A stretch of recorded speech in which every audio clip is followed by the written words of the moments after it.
Hi friends, in today's video we are going to discuss about hypotension.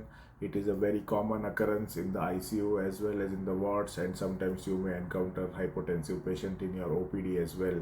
So I believe it is very important for us to know the approach about hypotension and how to diagnose and treat various causes leading to hypotension.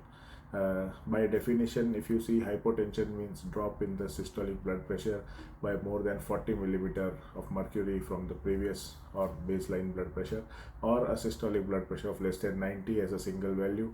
Either can qualify as a hypotension in the clinical practice. There is also an entity called orthostatic hypotension, where drop in systolic blood pressure by more than 20 or drop in diastolic blood pressure by more than 10 millimeters of mercury while patient changes position from supine to standing. That is called orthostatic hypotension. So that's about the definition of hypotension. Now coming to the shock. So you must know what is shock. We have discussed this in the one of the previous videos also, and if you are interested, please go and watch that video about shock. But by definition, shock means a state where there is imbalance between oxygen demand and oxygen supply, leading to dysfunction of the tissues.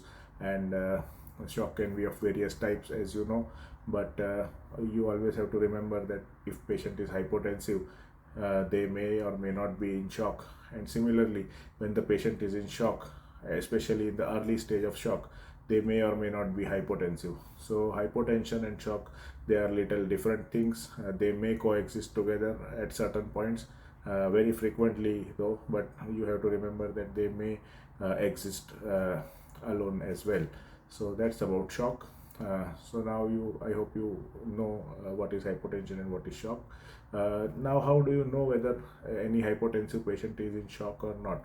Because if the patient is in shock, your management will be more prompt, you will be more aggressive. You may have to shift the patient from OPD to ward, or from ward to the ICU, and you may have to escalate treatment rapidly. If the patient is not in shock, you may be a little slow to respond, and you may wait and observe the patient, maybe in the ward itself.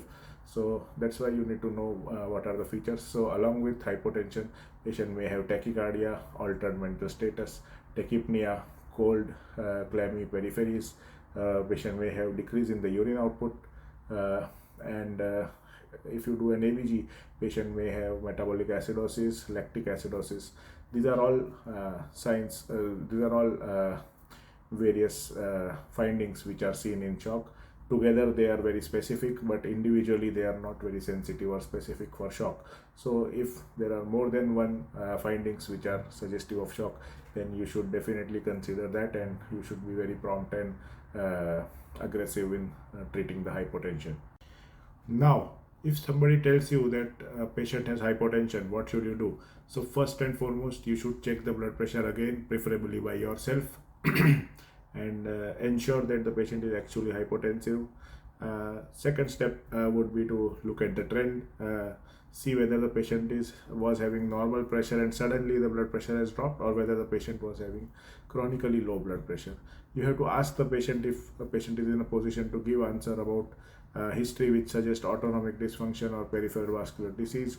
You should ask the patient if they know what is their baseline blood pressure like, so that might also help you to know whether it is an acute event or not. You should also ask whether the patient was recently given any drugs which may be antihypertensive or may have a side effect of causing hypertension, and patient may have dropped his BP because of the medication. Along with this, you need to also find out whether patient any recent events which would have led to hypotension because of various reasons. So these events may include change in positions, like patient was sleeping and suddenly got up and went for bathroom or for washroom or something like that, or so which may indicate postural hypotension. There may be event where patient had vomiting, loose stools, or bleeding, which may lead to hypovolemia and hypotension. There may be an event where patient was given any food or drug, and patient may have had an allergic reaction, and which may have led to hypotension. Patient may have chest pain or breathlessness and may have had a cardiac event, and that may have led to hypotension. Patient may be having fever or any signs of sepsis, and that would have led to hypotension. A patient may be post-operative and generally low on fluids, or patient may recently have been given dose of painkillers or epidurals, which may have drop the blood pressure, and patient may have become hypotensive. So ask all these questions, and with these questions you will come to a presumptive diagnosis of the cause why your patient is hypotensive. Now once you have some theory in mind, do a quick examination. The quick examination comprises of A, B, C, D, E, and I hope you know about that. So A is airway, B is breathing, C is circulation, D is disability, drugs, and E is environment. So look at the airway, whether patient is conscious, whether patient is able to speak, and whether airway is protected, or whether you need to intubate the patient for airway protection. If GCS is generally 8 or less, we generally intubate these patients for airway protection. Look at the breathing. So whether the breathing pattern is smooth, whether patient is tachypneic or hypoapneic or bradypneic, based on the various reasons. Whether patient has any other respiratory findings, what is the pulse oximetry. Based on then you may have to start oxygen or non-invasive or invasive ventilation for these patients. When the patient has hypotension, always remember that intubation and ventilation may not be just for airway protection. Sometimes when the patient is in shock, you intubate and ventilate these patients, you sedate them and reduce the oxygen consumption overall until you cure the cause of the shock. So sometimes you may need to intubate these patients just for the sake of reducing oxygen consumption.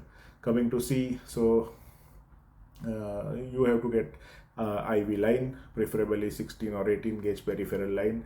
Generally in all type of hypotension, the first response is to give fluids. So for that sake, good IV cannula is important. You may have to eventually go to inotropes, so that the line may come handy at that point also.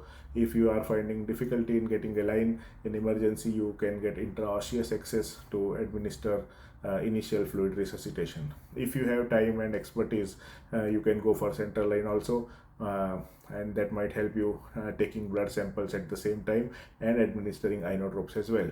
But always remember, if you want to just give a fast fluid bolus, short length peripheral cannula is always better, and it will deliver the fluid faster compared to a lengthy and smaller bore central venous line. So to give fluids fast, central venous line is not necessary. So D is any drugs or any analgesics which were given recently, and if so, whether patient developed hypotension because of that. And if that is the case, that means the patient was low on volume and loss of sympathetic tone has led to hypotension. So giving volumes to these patients may actually help. Now the most important thing for any hypotensive patient for you to do is to do a risk stratification. What does this mean? You need to stratify risk, that whether the patient will benefit from any life-saving intervention or whether you have time. So I will give you some example. So there are certain situations where you have to act in seconds. These situations include cardiac arrhythmias, where you may give antiarrhythmic drugs, pneumothorax, tension pneumothorax, where you may have to put an ICD, cardiac tamponade, where you may have to do pericardiocentesis, or anaphylaxis, where you may have to give adrenaline. There are certain situations where patient is going to deteriorate and you can't act in second, but within minutes definitely you can act and you can do something good for these patients. These examples include myocardial infarction, where a PCI may be needed, or pulmonary embolism, where thrombolysis may be needed. Any bleeding patients, where surgical control of bleeding may be needed, or ruptured aortic aneurysm, aortic dissection, where cardiothoracic surgical control may be needed. A septic patient, where administration of antibiotic is important and it may improve the patient's situation. So these are various examples where in minutes at least you can act and patient can get better. Also, one I can think of is adrenal crisis, where giving steroids may stabilize the patient. So these are various examples of at-risk patients, and risk stratification will help you find out these patients. How do you stratify? The same way as we did our earlier approach, the way we followed the certain steps and the quick examination of ABCDE. One more thing that can add to your information is POCUS, that is point of care ultrasound, which may help you differentiate between various type of shocks, and you may find out what is the most probable problem, and you can direct your therapy in that direction. So now you have ensured that the patient is in a stable condition. You have to do thorough examination to find out the volume status of your patient.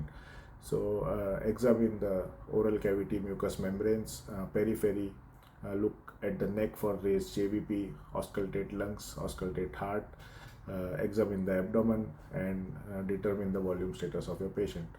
If you feel patient is underhydrated, start some IV fluids. What investigation you can send. So for all the patients, you must do an ECG and ABG with lactate to find out what is happening.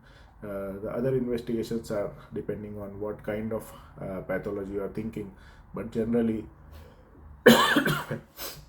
you should do a CBC with full metabolic profile, including renal and liver profile. If you are suspecting any bleeding, check for coagulation parameters. If you are suspecting any cardiac pathology, send troponin I and BNP. If you are suspecting sepsis, send cultures, procalcitonin, CRP. So depending on your various pathologies, send the investigations accordingly. What imaging? So most common and easily available would be probably chest x-ray, which might give you some information regarding the lungs and heart. If you want to do more detailed and thorough examination, you may have to order CT scan, which is more time saving than MRI. And for example, for head, you may find any bleed or any new infarct or any intracranial pathology. CT thorax may give you information about pneumonia, pneumothorax, pulmonary embolism. If you do a CT pulmonary angio, if you do a CT aortogram, you may get information about aortic dissection or ruptured aortic aneurysm. If you do CT abdomen and pelvis, you may get information about collection, abscess formation, perforation, peritonitis, small bowel or large bowel obstruction, various pathologies in the abdomen. Sometimes if you want to find out the source of bleeding in the gastrointestinal tract, you may have to do a CT angio to find out the site of bleeding, and you may do some interventional radiological intervention rather. So that's the option that you have. Along with CT, you have bedside examinations like your point of care ultrasound and 2D echo, which might help you come to the diagnosis and sometimes help you show the response of your therapy.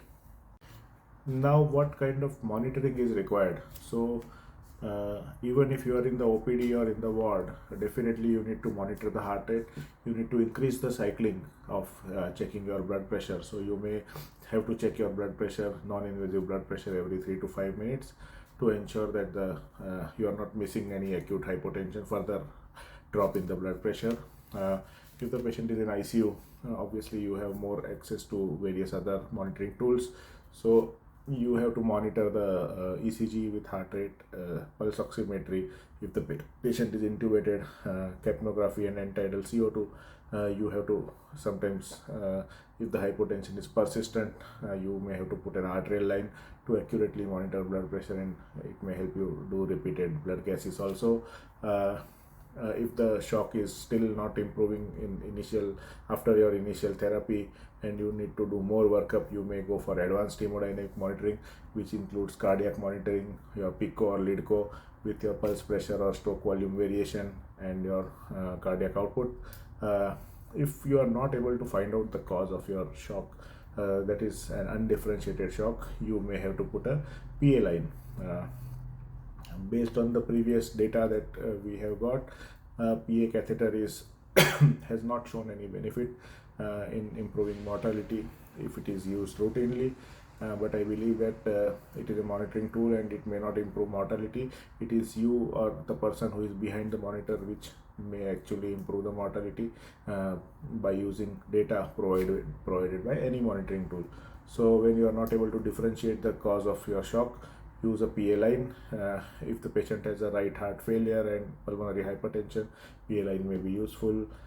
For differentiation between cardiogenic and non-cardiogenic pulmonary edema, PA line can be used. For cardiac tamponade also it is diagnostic.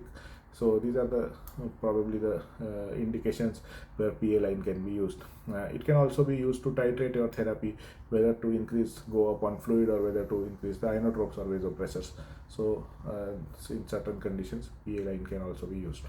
Now coming to the treatment of hypotension. So the first and foremost is to give a fluid challenge.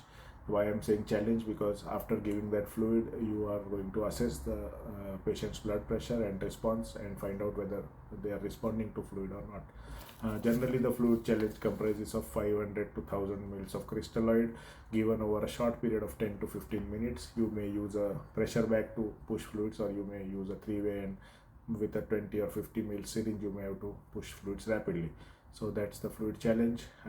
If your patient is having hypovolemic or septic shock or right ventricular dysfunction, they may require more fluids, so they may require in total 3 to 5 liters of fluid while you are resuscitating for hypotension. If the patients are hemorrhagic, they may require various blood products also along with the fluids. If you are suspecting cardiogenic or pulmonary edema or embolism or these kind of cardiopulmonary pathologies, then you may not give too much fluids, and you may give a smaller fluid challenge of 200 to 250 to 500 mils over a short period and see the response.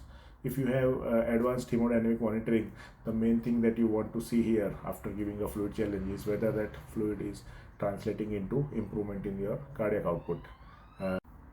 If your patient is if not monitored with the advanced hemodynamic monitoring, the only thing you can see is whether the blood pressure has improved, whether the heart rate has come down with your fluid challenge. Along with your fluid resuscitation, you have to also keep on monitoring the mentation, urine output.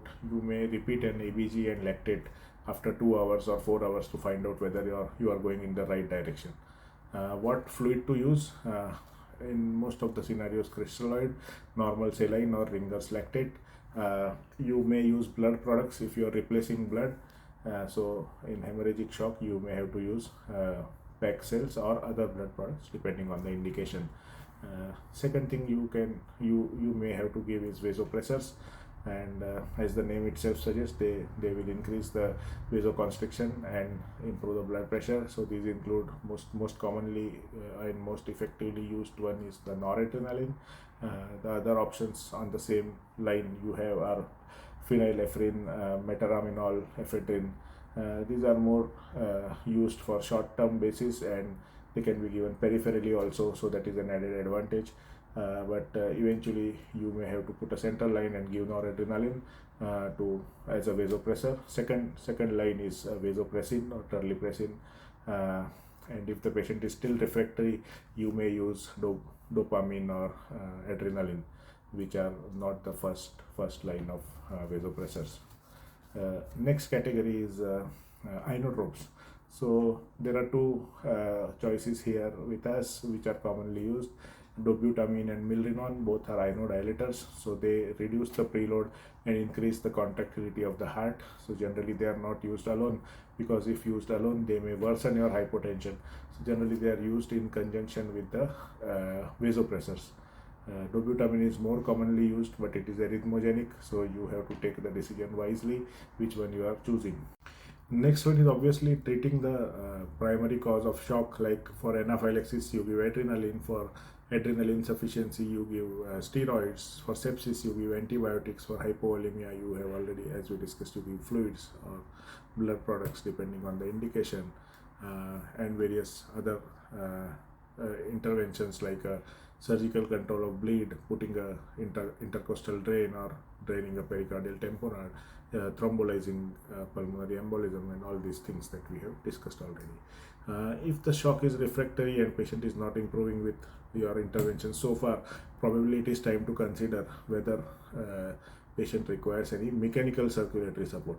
So this can be in the form of veno-arterial ECMO, it can be left ventricular assist device, or IABP. I understand most of the centers are not doing all these things, so If you feel that the case is going beyond your capacity to handle, immediately refer to a center where they have expertise in handling these cases. And the sooner and timely you refer, probably that is going to save the life for this patient. So that's about mechanical circulatory device. I hope you have liked the content of this video. I have tried to keep it as simple as for everyone, because I want even the MBBS level students to see this video and learn something and improve something in their clinical practice. For more quality content in the field of critical care medicine, please like this video, subscribe to my channel, and please give me comments about your feedback, and I will be happy to implement them in my forthcoming videos. Thank you so much.